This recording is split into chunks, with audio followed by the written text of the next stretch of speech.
You are watching William Patterson University Television. We have officially hit week 7 of the NFL season, and here to talk about everything going on in the pro football world, we have Nijee, Phritz, Mikey, and Joe. Joe, I'll start off with you. Our local football teams, the Jets and the Giants, they're winning. We haven't been able to say that in a long time, especially about both of them at the same time. So, who do you like? Whose success do you like? Do you see going further for longer, and who are you more impressed by? Yeah, it's a good time to be a Jets and Giants fan. We take a look at their stats here, how both teams compare to each other. Listen, these two teams right now, they're having a really successful season. Take a look at their record: Giants 5-1, Jets 4-2. Passing yards 154 for the Giants, 230 for the Jets. The rush game, the Giants have more. Obviously, Saquon's a better running back than Breece Hall. But when you take a look at these both teams, how they're both operating, with two coaches, Saleh with the Jets, Dable with the Giants, these two guys are really, turning around an organization, bringing back what New York football is all about. All right, and listen, they have two trap games coming up this week. Okay, you got the Jets that are playing the Broncos at Mile High. Then you got the Giants who are hosting the Jags at MetLife. This is going to be an interesting week to see how both teams play. Because these should be two easy wins for both teams. Should be easy wins, but the NFL, nothing is guaranteed. Nijee, who do you like more, the Giants or the Jets so far? I'm going to go with the Giants, just because of the fact of the two QBs. I'm taking Danny Dimes over Zach Wilson. Honestly, Danny been on his best behavior, actually, from honestly, best sports activity, all that. And Zach Wilson been injured, came back, and been still doing a little since last season. So I'm taking the Giants with easier schedule, too. Fritz, Jets or Giants? Yeah, man, I'm going to have to go with the Giants with this one. Both organizations have saw a huge culture shift with Brian Daboll and Robert Saleh, but looking at the upcoming schedule, most of the Giants' opponents that are coming up have a losing record, and the Jets still have to go up and play Bill Belichick. And what does Bill Belichick like to do? Harass young teams, and the Jets just don't have that experience. They still have to play the Bills, who are red hot, and they also have the 3-3 Dolphins that are lurking. I just like the Giants and think that they will have a better record leading forward. Mikey, you giving some love to the Jets? I am. The baby Jets are soaring right now, especially after Breece Hall's Lambeau leap. Both teams have really good defenses, really good rushing attacks, but I'm going to put the upside with Zach Wilson because of the receivers he has around him. They have a young, talented receiving core with a veteran in Corey Davis, and I think that's going to make a big difference. Both quarterbacks aren't even throwing 200 yards a game, only a touchdown, but I think he has more of an upside now. The Jets and Giants have definitely surprised all their fans across the country so far this season. But, a lot of fan bases aren't happy. Joe, talk to me about which team has disappointed you the most. Yeah, listen, there's a lot of teams, still trying to find their identities. But for me, it's really the Arizona Cardinals. The Cardinals have been one of a huge disappointment.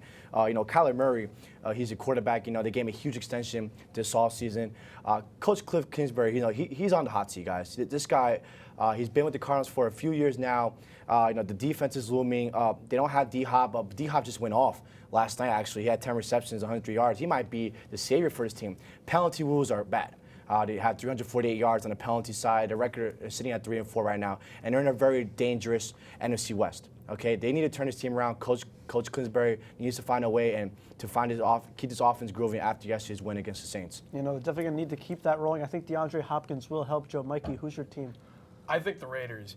You wouldn't expect a 1-4 start from a team that just got a stud wide receiver in Devontae Adams, and it's not even his fault or Derek Carr's. You have two people, I think, that are really making a big issue for them. Hunter Renfrow, just coming off a 1,000-yard season, in 14 touches, has 3 fumbles this year. And on the defensive side, Trevon Monroig, he's having a real sophomore slump, averaging 28 yards of reception he's giving up right now. And, Darren Waller isn't performing like he normally is either. So people underperforming really makes a difference for teams like that. Yeah, Josh McDaniels' return to head coaching has not gone well. Devontae Adams is pushing over a cameraman. That's not a good situation for him right now. Fritz, who is your most disappointing team right now? Yeah, for me, man, it's going to have to be the reigning Super Bowl champs, the Los Angeles Rams. They are now currently sitting at 3-3, but Matthew Stafford currently has more interceptions than touchdowns on the year. He's getting beat up, man. The retirement of Andrew Whitworth really affected this team. You see the offensive line is extremely battered. I don't know their identity on offense. It's like they're just forcing the ball to Kupp and Tyler Higbee. Allen Robinson hasn't really been getting that many targets, and Cam Akers is unhappy there. They're shopping him around. They're reportedly looking for a trade. I want them to improve and do better. Yeah, the loss of Von Miller is definitely making a difference. They lost Odell, too. The late additions, it looks like they're missing to make that run. But they have too much talent. I'll give them more time. Nijee, who's your disappointment? I'm going to go with Denver Broncos. Take Russ out the kitchen. I mean, 58% pass completions. He was here to make that offense better. But he come in here, and now the offense ranked 31st in points. That offense is atrocious and it's slow. So, Russ not cooking. And no more less rod, it's less win now at this point. It's more like let's cry. Poor Mark Brandt's not doing too well about that one. But Nijee, I'll keep it with you.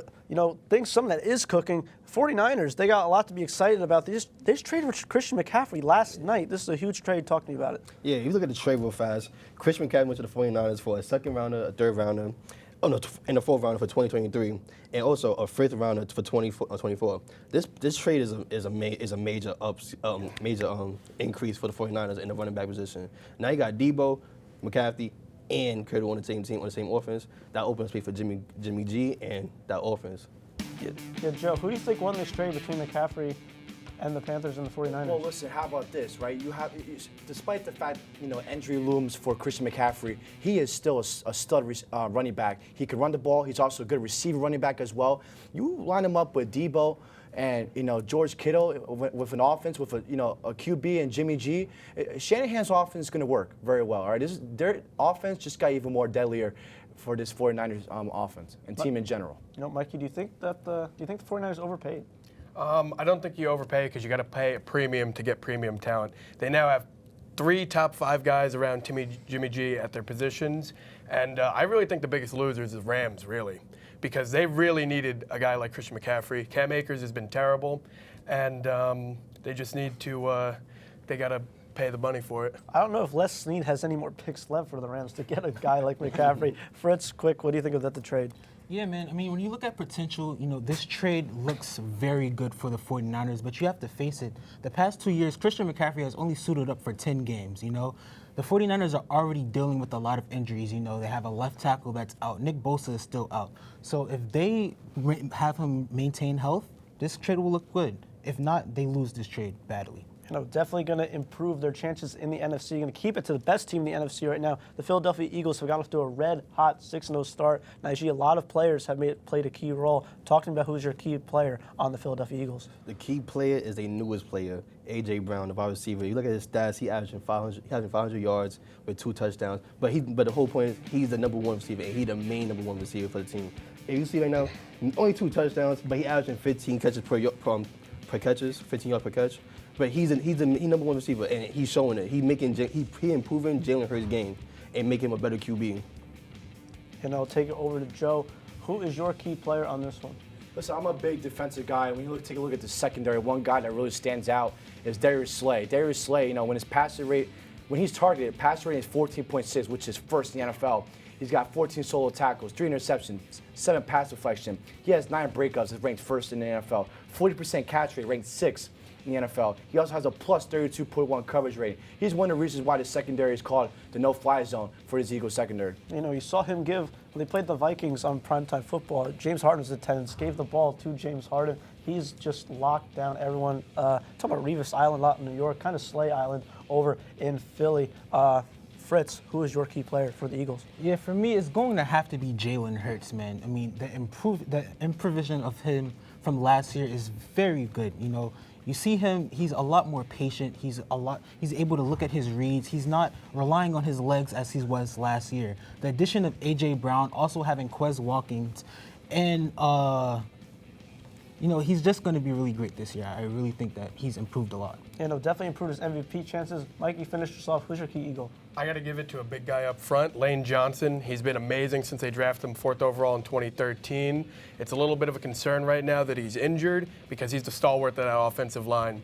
And for Eagles Super Bowl chances, you got to hope that he comes back healthy from this concussion because he has a concussion history. Well, he'll probably come back from that. NFL's taking a serious stance on concussions, but the Eagles are definitely flying high in that NFC East, a crowded NFC East. But that's all we have here from the Gridiron. We will now take things over to the Dine with Anthony Walker and the MLB crew as they break down the matchups of the ALCS and NLCS. The World Series is coming up here on WPTV.